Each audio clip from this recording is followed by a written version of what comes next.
Genesis 14.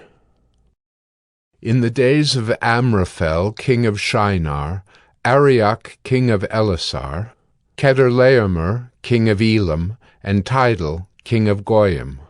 These kings made war with Bera, king of Sodom, Bersha, king of Gomorrah, Shinab, king of Admah, Shemeber, king of Zeboim, and the king of Bela, that is Zoar. And all these joined forces in the valley of Siddim, that is the Salt Sea. 12 years they had served Chedorlaomer, but in the 13th year they rebelled.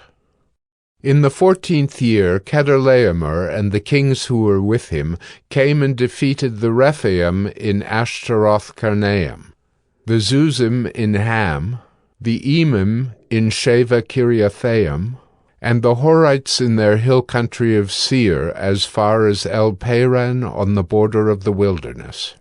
Then they turned back and came to En-Mishpat, that is Kadesh, and defeated all the country of the Amalekites and also the Amorites, who were dwelling in Hazazon Tamar.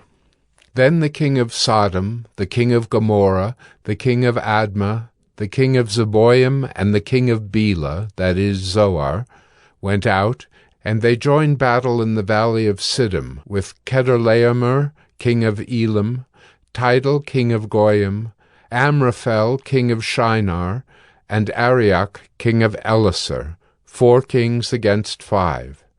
Now the valley of Siddim was full of bitumen pits, and as the kings of Sodom and Gomorrah fled, some fell into them, and the rest fled to the hill country. So the enemy took all the possessions of Sodom and Gomorrah, and all their provisions, and went their way. They also took Lot, the son of Abram's brother, who was dwelling in Sodom, and his possessions, and went their way. Then one who had escaped came and told Abram the Hebrew, who was living by the oaks of Mamre the Amorite, brother of Eshcol and of Aner. These were allies of Abram. When Abram heard that his kinsman had been taken captive, he led forth his trained men, born in his house, 318 of them, and went in pursuit as far as Dan. And he divided his forces against them by night, he and his servants, and defeated them and pursued them to Hobah, north of Damascus. Then he brought back all the possessions, and also brought back his kinsman Lot with his possessions, and the women and the people. After his return from the defeat of Chedorlaomer and the kings who were with him, the king of Sodom went out to meet him at the valley of Sheva, that is, the king's valley.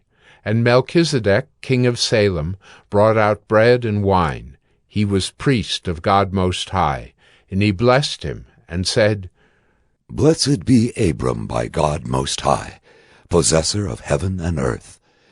And blessed be God Most High, who has delivered your enemies into your hand.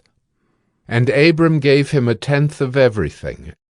And the king of Sodom said to Abram, Give me the persons, but take the goods for yourself.